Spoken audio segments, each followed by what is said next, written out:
निरस हो गया था परसों। कलेक्टर निरस किया था पट्टा को, तो इन लोग जबरदस्त सरकारी जमीन को रजिस्ट्री इसका पट्टा बन गया और हम लोग का पट्टा क्यों नहीं बना। अच्छा, पट्टा के लिए बोलेंगे तो बोलते हैं कि छोटा जगह है, बड़ा जगह बोलते हैं। इसका पट्टा कैसे मिल गया? दीपक गुप्ता के नाम से 90 डिसमिल तो बेचा जमीन मालिक, उसको फलान के सास की जमीन भी सामने वाला ने अपने नाम करवा लिया। ये मामला नहीं तो ये कहना एक ही रहता है कि यहाँ का जमीन छोटे झाड़ बड़े झाड़ का जंगल है। अगर ये छोटे झाड़ बड़े झाड़ का जंगल है तो इनको कैसे दिया गया इतने सारा जमीन का पट्टा, या नाम कैसे दर्ज करवाया गया उनका?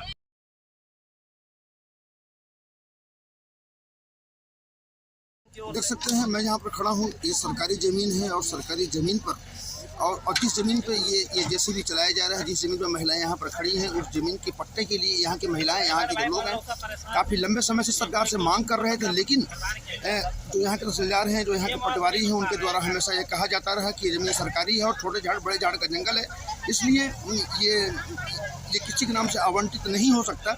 लेकिन आज उसी सरकारी ज़मीन पर जेसीबी चला करके ये प्लॉटिंग की जा रही है। तो गांव के लोग यहाँ पर इकट्ठा हुए हैं और उनका कहना यह है कि इस ज़मीन को किसी दीपक गुप्ता के नाम से बेच दिया गया, रजिस्ट्री कर दी गई है। तो सवाल यही उठता है कि जब एक सरकारी ज़मीन की मांग जब गांव के लोग करते हैं, जब पब्लिक करती है, छोटे लोग करते हैं, तब सरकार सुनती नहीं। उन्हें ये बताया जाता है कि ये ज़मीन सरकारी है, ये छोटे झाड़ बड़े झाड़ के जंगल का एरिया है, लेकिन एक भूमाफिया कोई ज़मीन रजिस्ट्री कैसे हो सकती है, ये सबसे बड़ा सवाल है। तो हम इस सवाल का जवाब मांगने हम यहाँ के अधिकारियों के पास भी जाएंगे और ये जानने की कोशिश करेंगे कि आखिर इस ज़मीन का एक पूरा मसला क्या है। तो बने रहिए हमारे साथ और देखते रहिए मुनादी चौपाल राजेश पांडे के साथ। यहाँ पर कैसे खड़े हैं? हम यहाँ भवन बनाने के लिए देने के लिए खड़े हैं। सरकारी जमीन था, मेरा ससुर लोग कब्जा किए थे, निरस हो गया था परसों। कलेक्टर निरस किया था पट्टा को, तो इन लोग जबरदस्त सरकारी जमीन को रजिस्ट्री इसका पट्टा बन गया और हम लोग का पट्टा क्यों नहीं बना। हम लोग का 2 साल से कब्जा है, क्यों नहीं बना पट्टा? क्या आप लोग इस ज़मीन का पट्टा मांग रहे थे? क्या आप लोग इस ज़मीन का पट्टा मांग रहे थे? इसी जमीन का पट्टा मांग रहे थे हम लोग। पूरा जितना तो आप लोगों को नहीं मिला ज़मीन का पट्टा? नहीं मिला।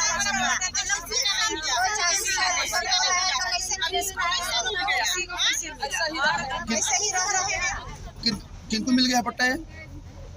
किनको मिला है पट्टा? यही जमीन का पट्टा कौन बनवाया है? जो नहीं मतलब ये ज़मीन सरकारी है, कैसे पता चला आप लोगों को? नापे हैं पंचायत के लोग? जमीन बोलते हैं। अच्छा, पट्टा के लिए बोलेंगे तो बोलते हैं कि छोटा जगह है, बड़ा जगह बोलते हैं। इसका पट्टा कैसे मिल गया? ये कौन सा बस्ती है? ये संगीत नगर है। तो कितना जमीन है, सरकारी जमीन यहाँ पर पता है आप लोगों को? आगे से कहाँ से? उधर से?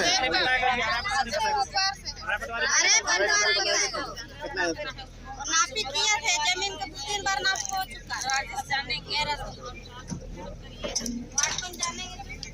तो आप देख सकते हैं किस तरह यहाँ पर ये महिलाएं यहाँ पर इकट्ठी हैं। इनका कहना है कि जो सरकारी ज़मीन है और जिस ज़मीन पे काम चल रहा है, ये ज़मीन सरकारी है और इस ज़मीन के पट्टे के लिए काफ़ी लंबे समय से मांग कर रहे थे, लेकिन इन्हें इस शासकीय ज़मीन का पट्टा आज तक नहीं मिला। लेकिन आज इस ज़मीन पे बाकायदा जेसीबी मशीन चलाया जा रहा है, यहाँ पर कब्जा किया जा रहा है, तब जाकर महिलाएं जागी। और उनका कहना है कि कितने सालों से हम प्रयास कर रहे थे, हमें पट्टा नहीं मिलता है, लेकिन कोई भूमाफिया इस ज़मीन की रजिस्ट्री करवा देता है और यहाँ पर कब्जा करता है। तो इस बात को लेकर काफ़ी विरोध है।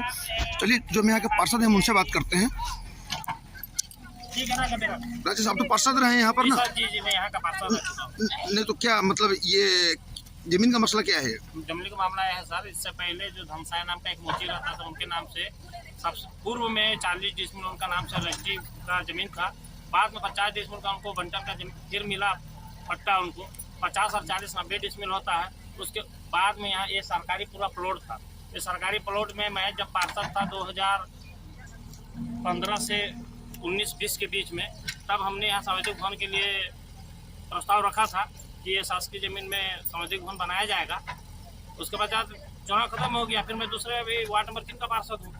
अब यहाँ के महिला लोग बोल रहे हैं भाई यहाँ एक सामाजिक भवन बनना चाहिए, रोड नाली बनना चाहिए, या ना तो यहाँ रोड के लिए जगह है ना नाली के लिए। देख लीजिए चारों तरफ नालियाँ बह रही हैं, रोड घर बना हुआ है, दरवाजा दिख रहा है, यहाँ रोड भी बनना चाहिए। और अभी सुनने में आ रहा है कि सारे दीपक गुप्ता के नाम से 90 डिसमिल तो बेचा जमीन मालिक, उसके उपरांत ये शासकीय जमीन भी सामने वाला ने अपने नाम करवा लिया।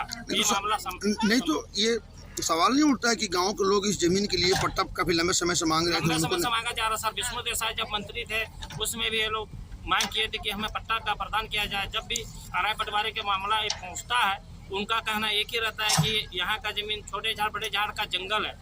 अगर ये छोटे झाड़ बड़े झाड़ का जंगल है तो इनको कैसे दिया गया इतने सारा जमीन का पट्टा, या नाम कैसे दर्ज करवाया गया उनका? हमारे पब्लिक का यही डिमांड, यही मांग है।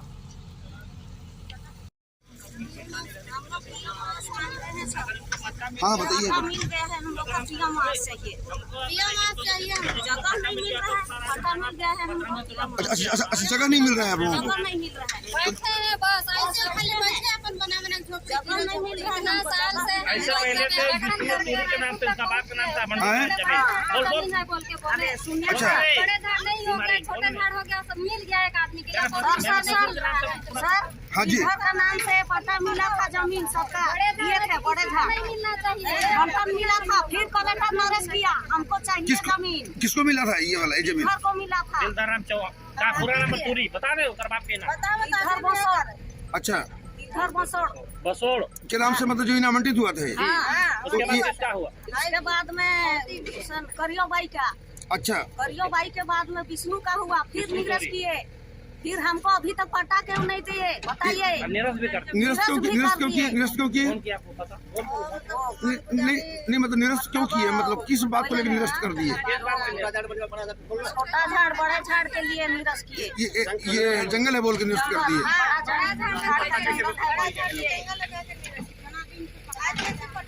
तो देख सकते हैं ये जो महिलाएं जो यहाँ पर खड़ी हैं पीएम आवास की हितग्राही हैं। इन्होंने पीएम आवास के पट्टे के लिए काफ़ी लंबे समय से प्रयास करते रहे और इनका कहना है कि उन्हें पीएम आवास स्वीकृति भी हो गया है, लेकिन ज़मीन नहीं रहने के कारण उन्हें आज तक ये पीएम आवास का लाभ इनको नहीं मिल पा रहा है। सवाल यही उठता है कि अगर पीएम आवास के लिए जब लोग मांग करते हैं, मोहल्ले के लोग मांग करते हैं, तो उन्हें यह बता दिया जाता है कि ये ज़मीन छोटे झाड़ बड़े झाड़ का जंगल है। लेकिन अगर कोई भूमाफिया जब इस पर कब्जा करना चाहता है तो उसको बगैर कुछ देखे बगैर कुछ समझे, ना ये छोटे झाड़ का जंगल होता है ना बड़े झाड़ का जंगल होता है, और ये ज़मीन उसके नाम से रजिस्ट्री कर दी जाती है। तो बहरहाल बने रहिए हमारे साथ और देखते रहिए मुनादी चौपाल, और हम अधिकारियों से भी संबंध में चर्चा करेंगे।